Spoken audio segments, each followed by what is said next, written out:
Hello friends, today I'm back with another traditional recipe which is very authentic and a speciality of the Tamil homes.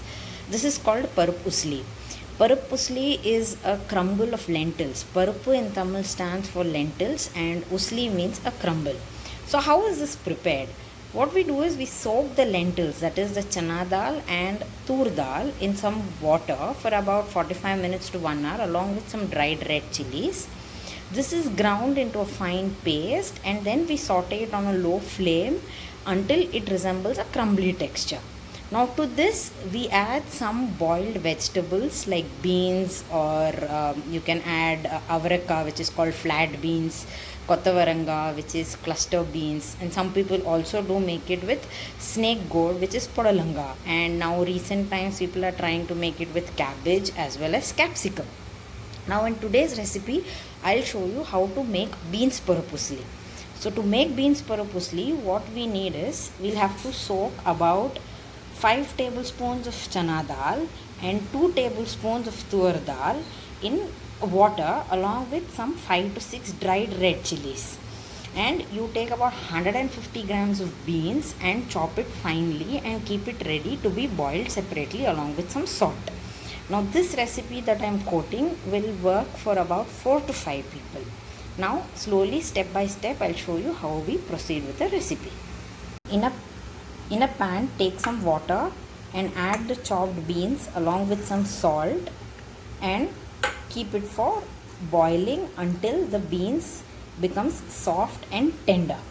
You can take how much ever beans you want depending on how you like. If you like to have more sabji, you can take even about 250 grams of beans. Otherwise 150 grams of beans is enough for about 4 or 5 people. The next step is to make the usli, that is the crumble. For that, in a blender jar, add some curry leaves, drain the lentils that have been soaked without much water. You can either drain it with your hand like this, or you can even use a strainer to drain it. Ensure that there is not much water when you are grinding the crumble, otherwise it will take a long time to prepare the crumble. So this way, take all of this lentil which is there into a blender jar, and next we will make it into a fine paste. Some people even add a handful of moong dal along with it, so it's purely your choice. I have used a combination of chana dal and tur dal. You can also add moong dal, but traditionally this is how it is made. Now I'll make it into a fine paste and show you. Now this is the consistency of the lentil mixture. This is how it should be. If you soak the dal sufficiently for about 45 minutes to 1 hour, you can actually grind it without much water. I have absolutely added no water to this and have been able to get this structure. What you can do is, if you're finding difficulty in grinding, you can sprinkle about 1 to 2 teaspoons of water and grind it, but this should be your consistency. It should not get watery than this. Now the next step is to saute this on a low flame and get it to a crumblish texture. Now to make the parupusli, heat about 1.5 tablespoons of oil and splutter some mustard seeds, some curry leaves and some asafoetida. Now let the mustard splutter well, and then we'll add the lentil crumble to this oil. Add the lentil crumble, some haldi, and stir it well so that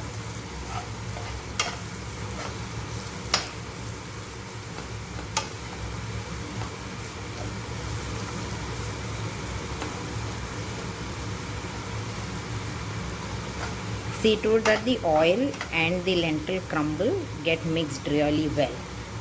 Now once you do this, the oil has nicely coated the lentil crumble. You can just close it with a lid so that with the steam it will get cooked. There are various ways in which many people do it. Some people steam the lentils paste and then crumble it in a blender after steaming it for about 10 to 15 minutes and then saute it in oil. But I use this traditional method in which there is very less usage of oil and the covered cooking helps the lentils to get crumbly really well. If you see, the steam is building up, and with this water droplets itself, the lentils will get cooked really well. Now in the meanwhile, we can see that our beans is also getting cooked, and in another about 5 to 7 minutes the beans will also be ready, and this we can strain and keep it aside, and the water can be used for making either sambar or rasam, so that we don't waste the nutrients. When you open the lid after about 2 minutes, you can see that the color of the lentil has changed and it is slowly beginning to cook.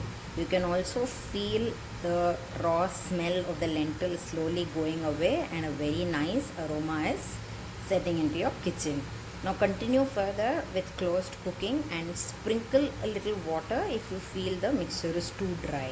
I am not doing that here because my mixture has got enough moisture in it, and I will just continue cooking further by keeping the lid closed, and I'll show you how it turns into nice crumbly mixture. If you observe, it's already beginning to get crumbly.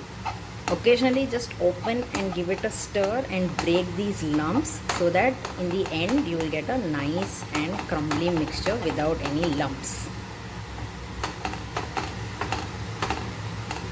The secret to getting a perfect parp usli is that there should be no lumps of this lentil mixture. It should all be granular and totally disintegrated and look very, very granular in texture, like that of ice cubes, crushed ice cubes to be precise. If you can see, they're slowly beginning to get crumbly. Now let us wait patiently for another 3 or 4 minutes and your usli will be ready. After cooking for another 3 or 4 minutes, keeping the lid covered, this is how the texture of the usli is. You can see how nice and crumbly it has become.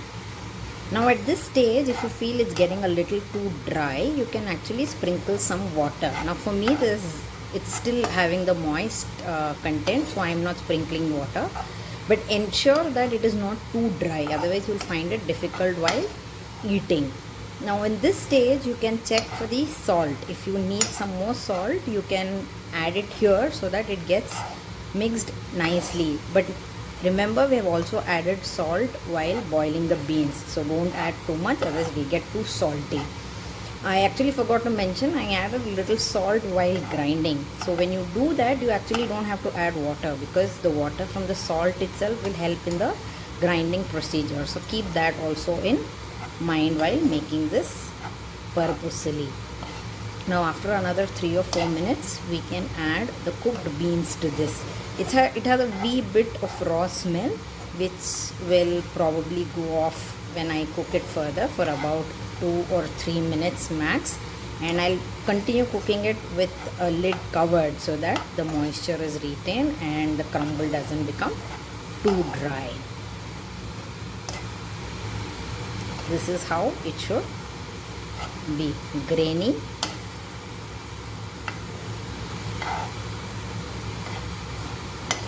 and coarse.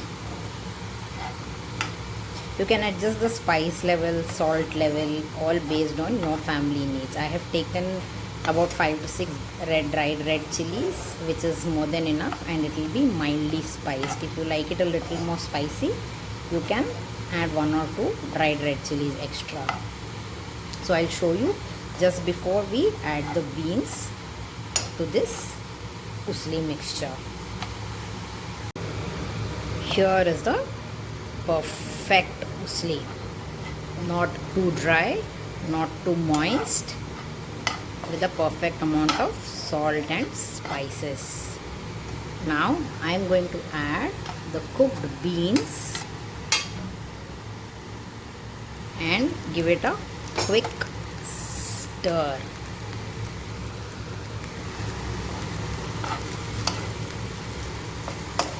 Now the little water from this cooked beans will give the required moisture, and the flavor will also get infused into the beans.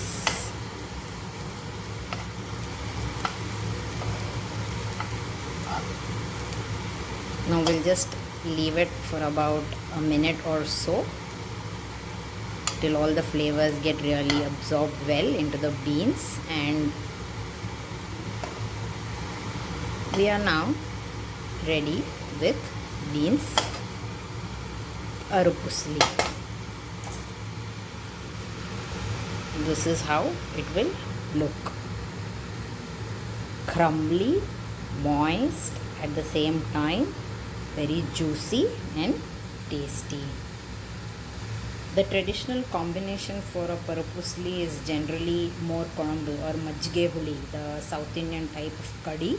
So that is also simmering here in another burner, and this is all ready to be tempered with a fresh flavor of mustard and curry leaves, and our lunch is good to go. I hope you all must have liked this really traditional recipe. It's a little lengthy but worth all the effort, and it tastes really good, especially if it's raining or chill outside. Please do try this recipe, share it with your friends, like this video, and definitely subscribe to my channel if you have not done so far. Enjoy your Sunday with a lovely, tasty beans Parup Usli. Thank you, dear friends.